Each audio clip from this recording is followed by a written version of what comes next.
not be able to speak into the microphone. Thanks everyone, for coming today, and a big thanks to everyone who's put this event on. I'd really especially like to thank Cindy Heddle for being so supportive of me and the work that I'm trying to do. Just before I begin, it's a really weird feeling for me to be standing here speaking today, because I was an extremely shy child, to the point that I actually bribed my English teacher with lunch to get out of public speaking when I was in school, because I was so terrified. I couldn't even give a public speech in front of my schoolmates. So I'm still not a public speaking extraordinaire, but I think that the fact that I can actually stand up here today is really a testament to what my story today is about and my talk. It's kind of difficult to sum up in a short space of time my life story and what I'm doing now, but I'll try my best. I've been living here in Brisbane and Gold Coast for the past 6-7 years, but I actually grew up on the mid-north coast in New South Wales. So I grew up in a really beautiful town called Coffs Harbour, which is around 3.5-4 hours south of here. And I really had a very idyllic childhood, in the sense that I was lucky enough to grow up in the countryside. So I had my horse to ride, and I had chooks and cows, and me and my friends would just run around the neighbourhood, and we didn't have to worry about a lot of things that kids these days have to worry about. We didn't have social media, so we were just exploring creeks and things like that all the time. So in one sense, I had this really idyllic childhood, but then there were a lot of things that were going on behind closed doors that were not so idyllic. So I grew up in a home with family violence. I had a very loving and supportive mother, but I had a father who was very emotionally unstable and was very mentally and emotionally abusive towards me, and physically violent towards my mother.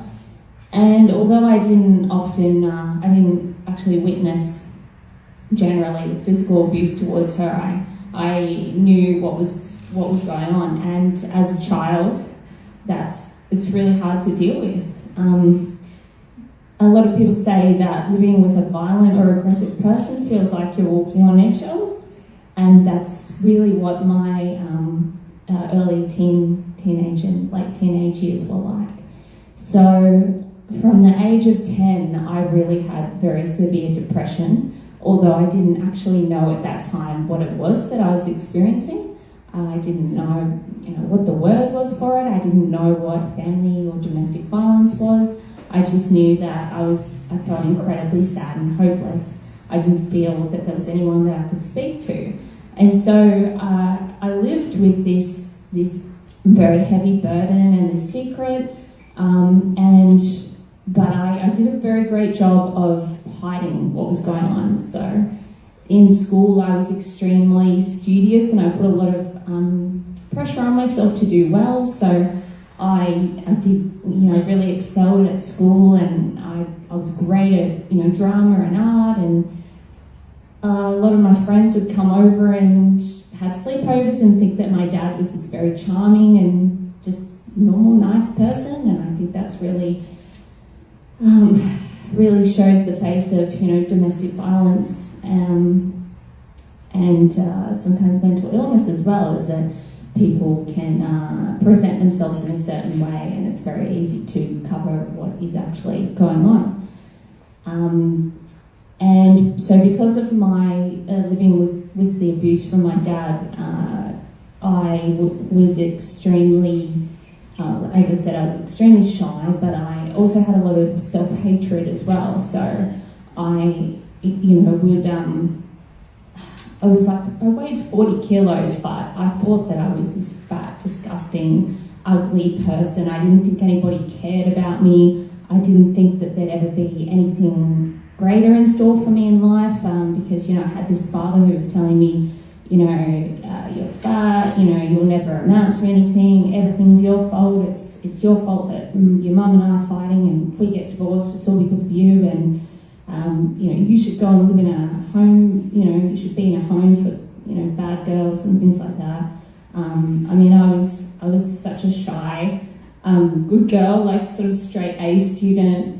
Didn't even get a boyfriend until I was 16, didn't even have my first kiss until I was 16, so I was like definitely not a rebel. But as most people would know, girls who grow up without a father or have a dysfunctional father often struggle with not only their emotional health and self-esteem, but also with their ability to make good choices around the men that they attract. And so, I'll get to that in a bit, but that obviously played a lot into my early adult life. So from the age of 10 throughout my whole teenage years, I was very depressed and an anxious person. I didn't even tell any of my friends what was going on at home until I was about 16. And then when I was 18 and I just finished school, my father actually took his life. And so that added a whole other level of trauma, because I had all this guilt about, obviously, because of living with his abuse, I'd always sort of wished that he would just, disappear and we could just have a normal life. So then I was left with that guilt. And, we talk about the ripple effect of suicide, and people often talk about those left behind, such as my mother, and the trauma that leaves on them. But there's also the ripple effect of that guilt, that feeling that, I had something to do with this, or this is my fault, that this person, has made this decision. Obviously, I couldn't do anything to stop him making that decision. But that really, as I said, added another level of trauma to my life. So I finished school and went out into the world as a young adult with zero self-esteem and a lot of self-hatred, and I just started gravitating towards the wrong sorts of people. I had good friends, but I would always pick emotionally unavailable men, or I would go for the guys who would treat me like crap. And then, I'd be crying and saying, oh, why don't they like me? Why can't I find a good guy? But it's because I hadn't had that foundation of, a strong male role model.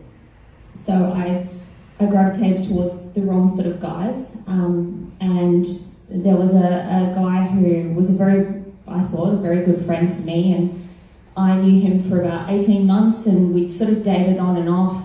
He had a lot of issues of himself, and I was convinced that I had to fix him, or I could fix him.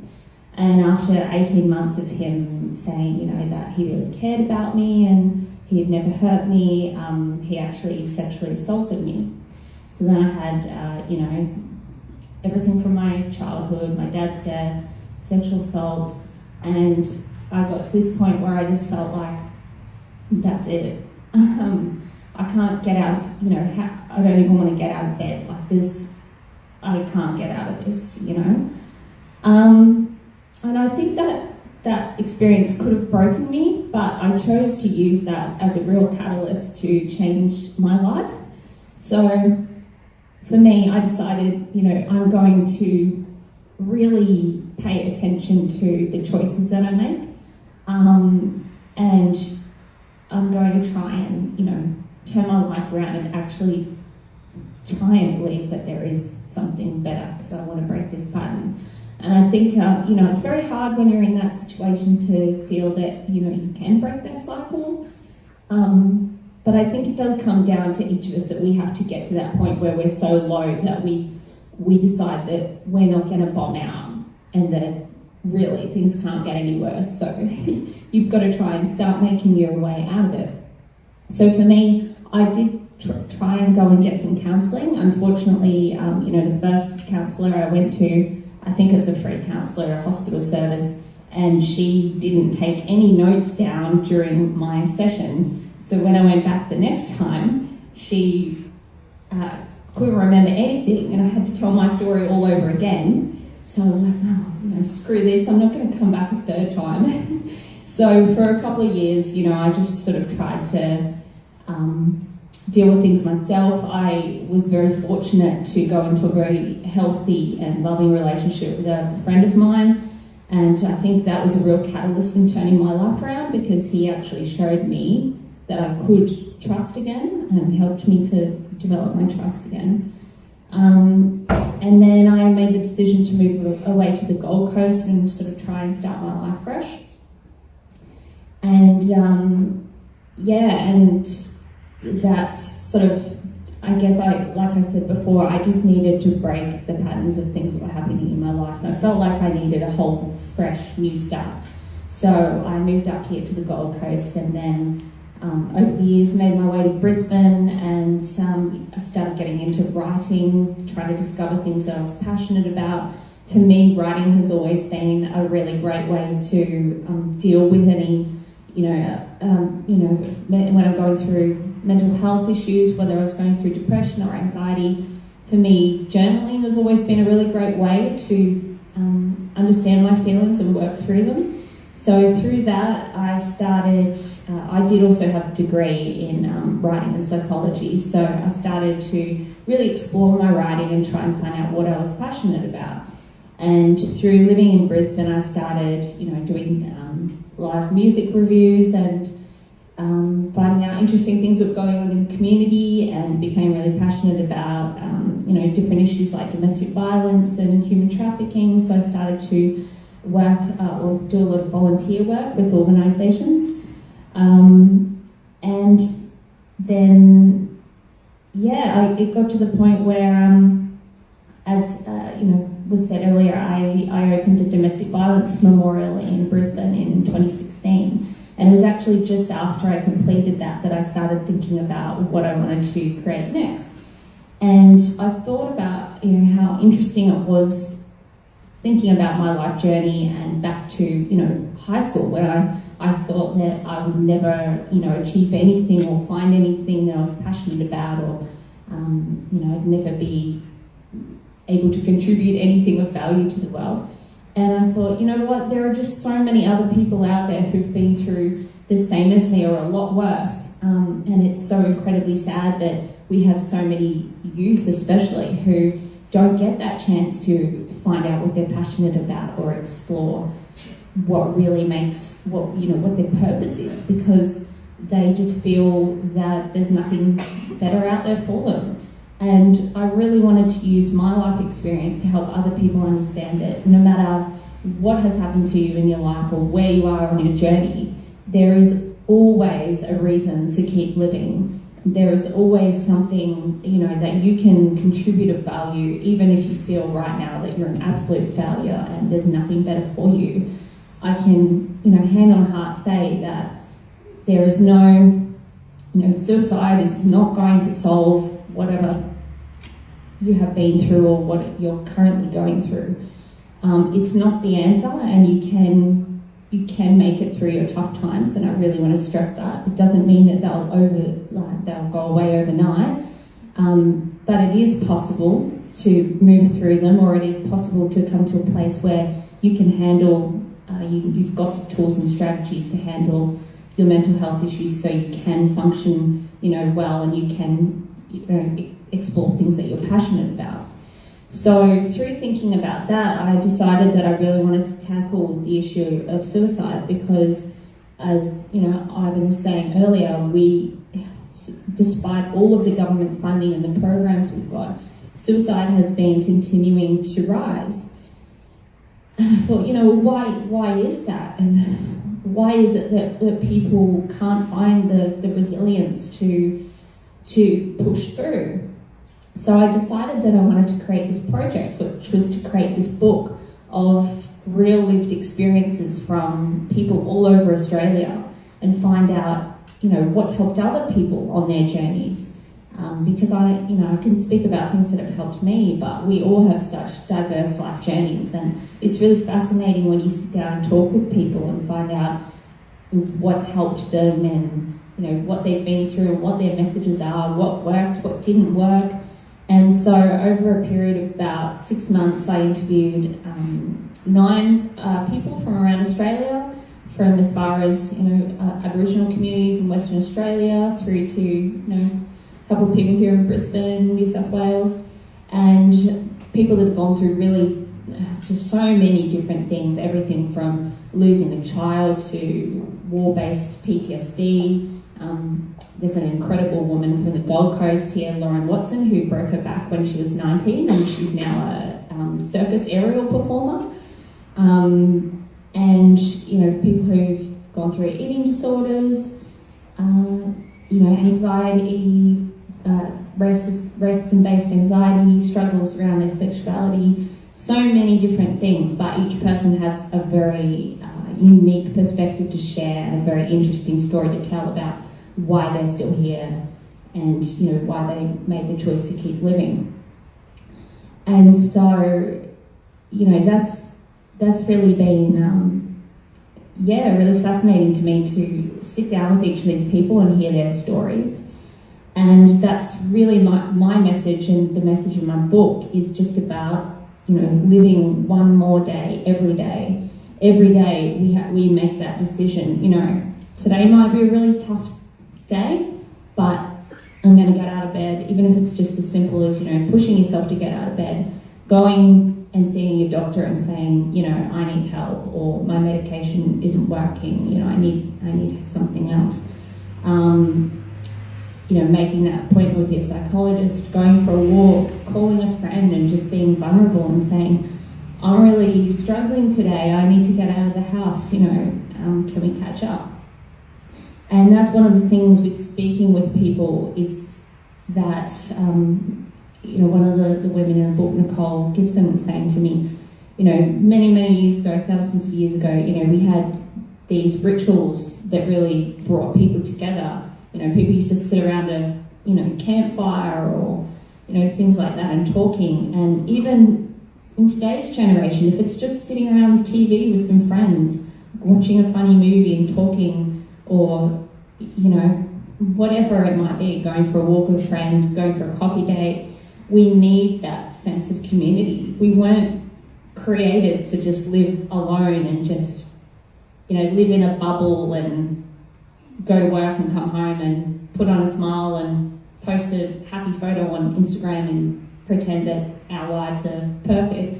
We need to break that down, and we need to teach people that they can be vulnerable, because I think, especially, you know, like Ivan was saying about the growing number of men who are, you know, taking their lives, and my dad was one of them. He believed that it was weak to just speak out and get help, and if he had just believed that he could actually say that he was struggling, he could have been the dad that I needed and the husband that my mum needed, and, you know, we could have had a completely different life.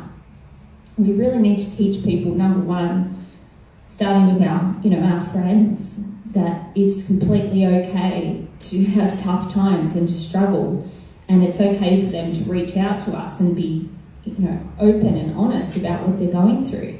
And hopefully that will create a ripple effect, you know, throughout society, where not only do we say, I'm not okay, I'm struggling and I need help, but as a community, we're there ready to help. Because it's one thing to talk about suicide and have suicide awareness and things like that, but if we don't have the right strategies to help people, especially in rural communities, then nothing's going to change, you know.